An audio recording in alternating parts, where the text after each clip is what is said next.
Men mana sizden işitip üstünü o жерine unuta yazganmın. Mana yarayal işke düştü. Men kireyim, sen şuna naberlikka bilesin şu жерine. Men anneydi. Başlanağında kurşağı oturup samışağı. Na na na na na na na na na na na na. Bilesin mi? Dünyanın sözleri gerek.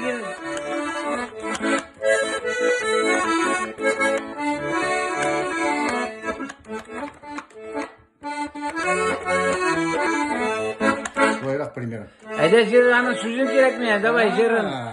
Davay miya şirin karı bitire gerek. Gazı bana sigara gerek. O bir sizden bütün kişi girdiğini işken yok.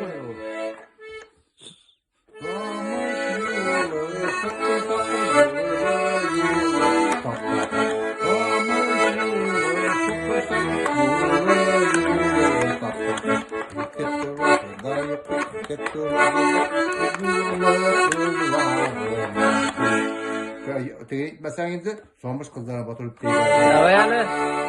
Eke ver. Terasa da yok, terasa da yok. Burada kızlarıma. Abi sen gitmezsen Leninizm kızlara batırıp beste koyarsın. Leninizm kızlarıma atarlar. Bizden kalkız Lenin'i seviyor şuraya. Ne var tutar bir kapatlaya kayda. Samış yola şıktır şaktır burada yola babrakır. Samış yola şıktır şaktır burada yola babrakır. Etirası da yok, etirası da yok. Kavuz kızları matur. Buna kuma dönsün buna. Samışlar abizat sıçıp kırmazlar. Şıkır şakır yolu yok hazır evet. O rifmağına eti samış yolu şıkır şakır diyengen. Buna sokkal kul diye de işte koyağa tuğup kırıp koyurlar.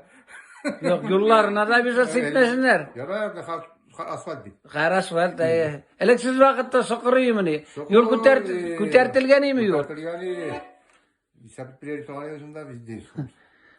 Sonra da yol kavuyla çıkarmayanlar bitin üzerine.